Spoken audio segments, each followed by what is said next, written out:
Hello dear students, welcome to our YouTube channel. इस video में हम देखेंगे इंडियन इकोनॉमी 2।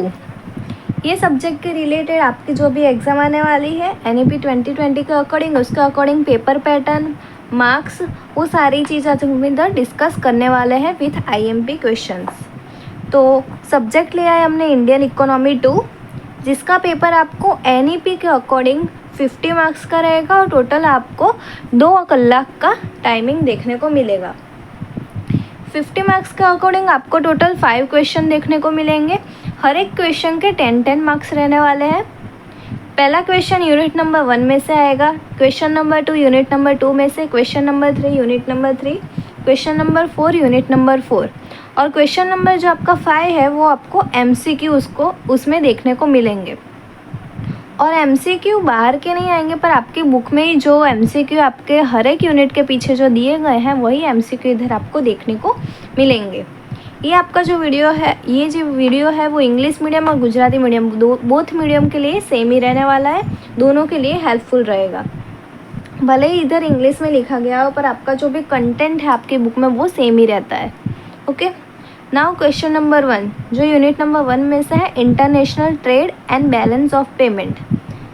फर्स्ट यूनिट में आपको इधर 2 टॉपिक देखने को मिलेंगे, एक है इंटरनेशनल ट्रेड का, दूसरा है बैलेंस ऑफ पेमेंट का, जो टोटल 10 मार्क्स का वेटेज रहेगा। उसमें ये आप जानते ही है कि थियरी सब्जेक्ट है, तो थियरी में आपको 10 मार्क्स की थियरी और उसके और में 10 मार्क्स की दूसरी थियरी आपको देखने को मिल सकती है। पर अगर समझ लो कि जैसे कि कोई भी यूनिट में अगर क्वेश्चन ज़्यादा निकल कर आ रहा है तो 10 मार्क्स का जो और में क्वेश्चन है उसको डिवाइड भी कर सकते हैं 5-5 मार्क्स में, या तो फिर और किसी भी हिसाब से वो सेट कर सकते हैं। ओके, पर मोस्ट ऑफ तो आपको 10 मार्क्स की थियरी देखने को तो मिलेगी। अब बात करते हैं IMP की। क्वेश्चन नंबर 1 जो इसमें आपको 2 टॉपिक दिए गए हैं, एक है इंटरनेशनल ट्रेड और दूसरा है बैलेंस ऑफ पेमेंट। तो आपकी बुक में जो भी ये बैलेंस ऑफ पेमेंट वाला है उसमें सिर्फ आपको 2 ही टॉपिक देखने को मिलेंगे, जो लास्ट 2 है वो 8 और 9 नंबर का। तो अगर आप लास्ट में आप ये प्रिपरेशन कर रहे हैं तो ये 2 टॉपिक आप सबसे पहले देख लीजिए, क्योंकि इसमें से एक क्वेश्चन पूछा जा सकता है। ओके, एक इंटरनेशनल ट्रेड में से आएगा तो दूसरा बैलेंस ऑफ पेमेंट में से पूछा जा सकता है। तो आप 8 और 9 जो आपका दिया गया फीचर और स्ट्रक्चर दिए गए हैं बैलेंस ऑफ पेमेंट के, वो आप पहले स्टार्टिंग में देख लीजिएगा। फिर है इंटरनेशनल ट्रेड, उसमें आपको कई सारे टॉपिक दिए गए हैं, टोटल 7 जितने आपको दिए गए हैं। तो उसमें से आप टोटल अगर आप करना चाहें तो उसमें से 5 नंबर का, 6 नंबर का और जो 7 नंबर का टॉपिक है, जिसमें इसमें तो आपको अभी करंट सिचुएशन का ही है, न्यू एक्सिम पॉलिसी दिया गया है, एक्सपोर्ट प्रमोशन पॉलिसी है, सब्सिट्यूशन पॉलिसी, ये सारे जो टॉपिक दिए गए ये आप अगर लास्ट डे कर रहे हैं तो ये कर सकते हो। और उसके अलावा भी 4th नंबर का जो टॉपिक है वो भी आप कर सकते हो रेगुलर स्टूडेंट्स के लिए। ओके, अब आते हैं क्वेश्चन नंबर 2 में, जो monetary policy unit number 2 monetary policy में से है, नाणकीय नीति। इसमें आपको सबसे पहले RBI का जो भी टॉपिक है वो देखने को मिलेगा। तो RBI के टॉपिक में से आप 1st नंबर का, 5th नंबर का और 6th नंबर का जो भी फंक्शन, ऑब्जेक्टिव, टूल्स और इक्विपमेंट वो सारी चीज़ें दी गई हैं वो आप सबसे पहले देख लीजिएगा। फिर उसके बाद 8 नंबर और 10th नंबर का जो आपका टॉपिक है वो आप कवर कर सकते हो। ओके, तो इसका भी वेटेज सेम 10 मार्क्स का ही रहेगा। थियरी एक 10 मार्क्स की, उसके और में आपको 10 मार्क्स की थियरी ही देखने को मिल सकती है। ओके, फिर बात करते हैं क्वेश्चन नंबर 3 की, फिस्कल पॉलिसी, राजकोषीय नीति। इसमें भी आप 3rd नंबर, 4th नंबर और 5th नंबर जो टैक्स के रिलेटेड जो भी टॉपिक है वो सारे टॉपिक इधर आपको देखने को मिलेंगे। तो ये चीज़ें आप कर सकते हो। इसमें आपको GST, फिर नॉन टैक्स के जो भी कैरेक्टरिस्टिक है, डिफेक्ट्स है, वो सारी चीज़ इधर आपको देखने को मिलेगी। 6 नंबर और 8 नंबर का भी जो टॉपिक है वो भी आप इधर देख सकते हो। वो भी टोटल 10 मार्क्स का है, जिसमें 1 मार्क्स का एक लॉन्ग क्वेश्चन और उसके और में दूसरा 1 मार्क का लॉन्ग क्वेश्चन देखने को मिल सकता है।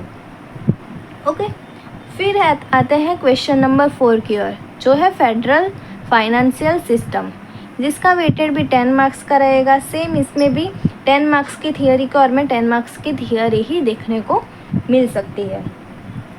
तो फेडरल फाइनेंशियल सिस्टम, समवाय नाणा तंत्र, इसमें आपको बहुत कम इधर थियरी निकल कर आ रही है आईएमपी के तौर पे, पर ये सारी थियरी आप देख लीजिएगा। लास्ट डे प्रिपरेशन कर रहे हो तो ये सारी थियरी देखेगा, और आगे ऐड करना चाहे तो 3rd और 4th नंबर का टॉपिक है वो भी आप ऐड कर सकते हो। ओके, तो अगर हम मार्क्स की बात करने जाए तो मार्क्स में तो सेम ही इधर रहेगा। 10 मार्क्स की एक थियरी तो देखने को मिलेगी उसको, और में जो 10 मार्क्स की थियरी होगी उसमें अगर चाहे तो 5 मार्क्स में डिवाइड करके पूछ सकते हैं। अब लास्ट में आते हैं क्वेश्चन नंबर 5 के, जो है एमसीक्यू। इधर आपको 1 to 4 सारे ही यूनिट में जो भी एमसीक्यू दिए गए हैं वो इधर कंबाइन आपको देखने को मिलेंगे। हर एक यूनिट में से आपको 3 एमसीक्यू पूछेंगे, तो टोटल 12 जितने दिए गए होंगे उसमें से आपको 10 अटेम्प्ट करने होंगे, और ईच एमसीक्यू के आपको 1 मार्क मिलेंगे। तो ऐसे इधर आपके 10 मार्क्स कवर हो जाते हैं। ओके, और अगर आप पासिंग मार्क देखने जाए तो 18 टोटल पासिंग मार्क है, और उसमें से अगर आप 10 इधर ही कवर कर लेते हो तो बाकी के 8 आप ऊपर में से भी ये जो 4 क्वेश्चन है उसमें से आप कवर आसानी से कर ही सकते हो। ओके, तो अगर आपने एमसीक्यू अच्छे से आपने देख लिए तो इधर आपके 10 मार्क्स कवर हो ही जाएंगे। और अगर एमसीक्यू है वो आपके बुक में जो भी सारे यूनिट के पीछे जो दिए गए हैं वही में उसी में से पूछे जाते हैं। 12 जितने दिए गए होंगे 10 आपको अटेम्प्ट करने होंगे। ओके, और पासिंग मार्क टोटल आपके इधर 18 रहने वाले हैं, तो 10 इधर ही कवर हो जाएंगे, तो बाकी के ऊपर में से आप 8 कवर कर सकते हो। ओके, मिलते हैं नेक्स्ट वीडियो लेक्चर में। Thank you for this watching.